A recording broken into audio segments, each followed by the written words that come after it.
Dan, not to get too political, but Yeah. you touched on this earlier. It's interesting how you have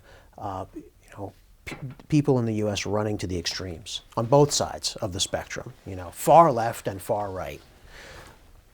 Maybe we could unpack a little bit. What does it look like? What does the world look like if there is a Trump presidency in terms of gold? What would that do for gold?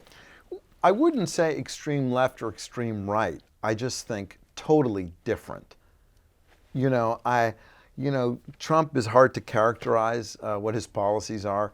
Sanders, I think, of course, would be horrible for business. I think it's pretty obvious taxes would go up dramatically. He's not a pro-business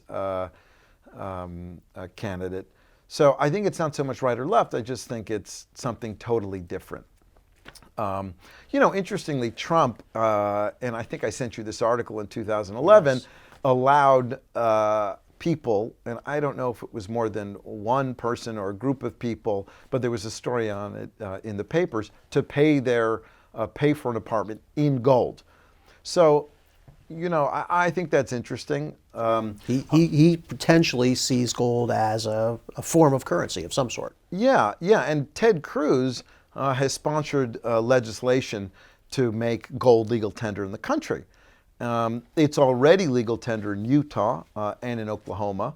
Some states believe, that it is legal tender, and of course, should not be taxed. And so in Utah, they had a 5% tax, I think that was the number, on gold in the state, and they removed it to 0. So I don't think that we should go back to the gold standard. Maybe that's one step too far. There's so many variables that would come into play. I haven't really thought that through. It seems an extreme measure. Mm-hmm. But Ted Cruz has sponsored legislation to make legal tender in the U.S., and I think Rand Paul joined him on that, but I'm not quite sure. And when they did that, it was ignored. I don't think people took it seriously. But interestingly, Trump and Sanders are alternative candidates. And in a way, gold is an alternative currency. Right. And so why should it be taxed at the collectibles rate? It doesn't make sense to me. And in fact, it probably makes sense for it not to be taxed at all. Now, in the UK, when you buy UK sovereign coins, if you're a UK citizen, you pay no tax at all. No income tax, no cap gains, no death tax. They're completely tax-free. And maybe it should be that way for eagles in the U.S. I don't know.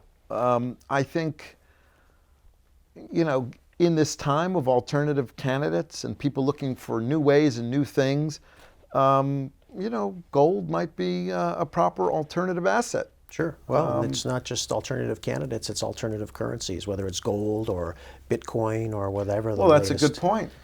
People are looking for something other than a fiat currency.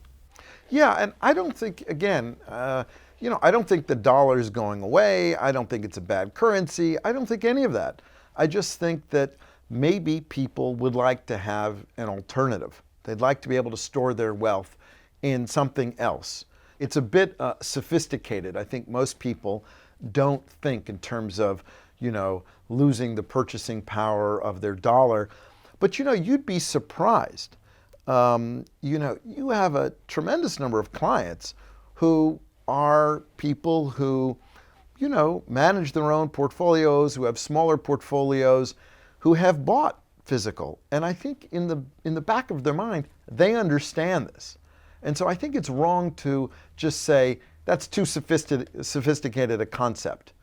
I think people realize they get 0 in the bank, that maybe there are some problems, maybe not. Sure. And it costs me very little to store or have the gold delivered. And I want to have some. I want to have some. I want to own some as a percentage of my portfolio. So I think it fits with the mood of today.